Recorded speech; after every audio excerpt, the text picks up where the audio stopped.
I do think that when you see, obviously a new administration come in, as I was just mentioning before you came live, a lot of people were paying attention.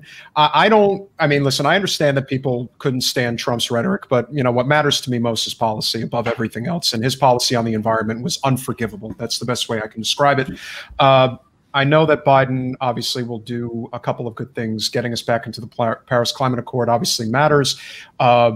Potentially the Iran nuclear deal, but right now that's not looking too good. I think that there's sort of like this. There's a necessary scenario here where there has to be immense public pressure put on Joe, because I do think that, I mean, look, you never know what's going to happen, but I think the likelihood that he'll respond in kind more so than anything, Trump was ever going to do is much more likely. I think that there are just way too many red flags right now, and I don't think anybody can rest on their laurels. And I hear people say, well, he's only been in office for a month. My attitude is the guy's got until May 1st. He's got 100 days to basically make an impact.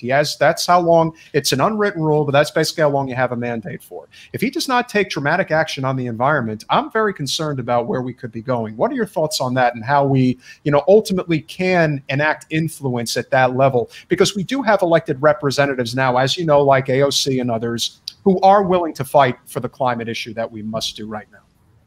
Yeah, thanks, Peter. You make some really good points there, and we do absolutely have to continue to put pressure, even on those who we think are on our side or on the right side of this issue, because if we don't continue to exert that pressure, they're going to give in to the opposing pressure from the fossil fuel industry and their lobby. And, there is a lot of pressure coming from them. And so we need to not only oppose that, but exceed the pressure that they are putting on our politicians to not act on the problem. I'm a little more optimistic, I have to say, when it comes to what Joe Biden has done thus far. You have to recognize, I think, a couple things here. As you alluded to, we really need climate legislation. No question about that. But the president alone obviously can't pass legislation. He can, write it and send it on to the House and the Senate, but it has to pass the House and the Senate. And we are quite fortunate, in my view, thanks to the the efforts in Georgia, particularly the African American community and African American women who came out, and they gave us the Senate. They gave us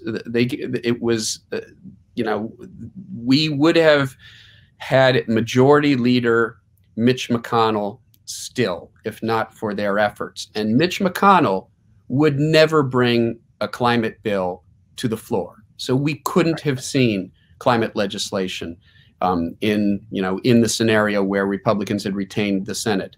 But now we're in a very closely divided 50-50 with the tie-breaking vote by Kamala Harris.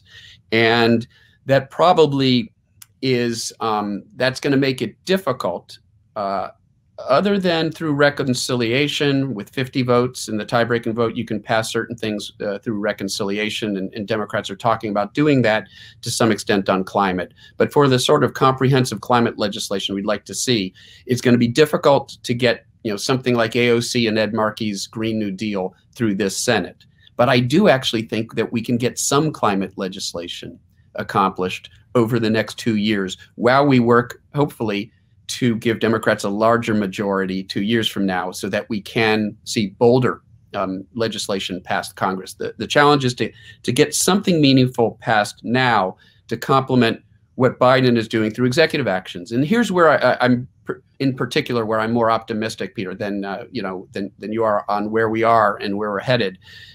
We did see the boldest actions ever by a president put forward by Joe Biden a few weeks ago in the form of these comprehensive executive actions that I would argue go about as far as a chief executive can go in implementing something like a Green New Deal without a legislative component, right? Because without legislation, it's very difficult to get subsidies for renewable energy, stimulus, and carbon pricing, all these other things that we need. And so I think it went about as far as you could possibly go. And the most important thing of all was signaling to the world through his actions across the government, appointing climate savvy, policy people to every single, agency and department, every cabinet level position, incorporating climate now into all of the agencies, which is something we haven't done before. In the past, we've thought of climate policy as well as DOE and EPA.